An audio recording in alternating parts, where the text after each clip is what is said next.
Usahay na ay mga pangita po nga magunahon ka nga wala nang dyan tayo manimo. Wala nang tayo puso sa pagpupot ni ini. Pero atong hinumduman nga naa si Ginoong Hesus atong masandigan. He is your reason for living. Don't spend time wallowing in self-pity or reliving every painful memory because it won't help you move forward. Usamay na atay mga heartache nga nakakos ang mga tao may nakahimo sa paghatag na itong kagool. Kung usahay mga panang resulta na ay resulta sa atong mga sayo.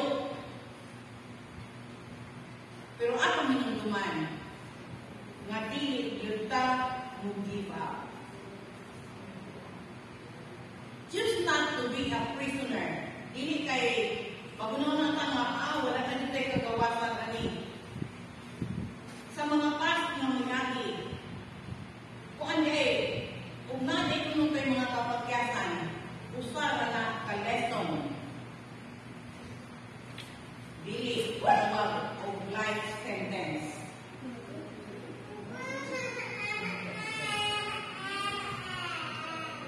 You may know that in your head and errand believe it. But as there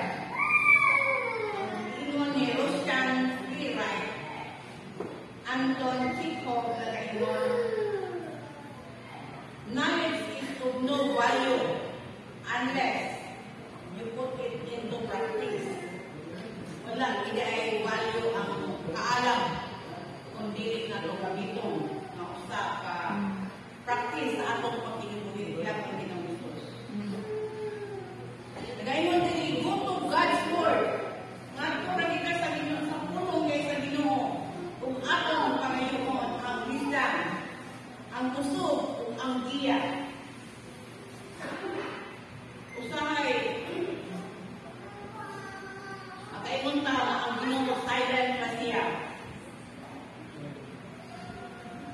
Kaya usahay, ato pa mag-isiba ang atong Biblia. Dili man ta magbasa nini. Usahay samtang kita magabaro. Usahay maglayuma ta sa mga atong ginaguna ng mga problema.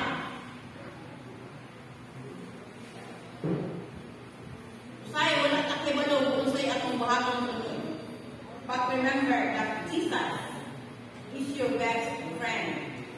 And He is right there beside you. Ang araw na siya sa mga to lift you up and show you which way to go. Asa mong kapadoon. Kung maghimo ka o sa'yo, ask God to forgive. Mga ikaw ko sa'yo. Padayon. Ayaw magbunong. Padayon. And move forward. Kaya ang Holy Spirit nagauban kanimo. Kaya ang ganit-ganit nga, the Holy Spirit help you in boldness. Paano kayo ka nang naayod ka na kanimo kung ikaw lamang magasandig niya kaniya. The Bible says in Micah 7:19, ang nagaingon, you will cast all your sins into the depth of the sea, and you can trust God's word. Makasalig lang yun ka, makasalig lang yun ka sa Ginoo. He won't go deep sea diving and will never do your mistakes in your face. And if you are feeling the pain or injustice because someone else has hurt you, usahay, isakitan ta kay na ay mga hostisya na makasakit nimo. Unsa ra dili ay pray to God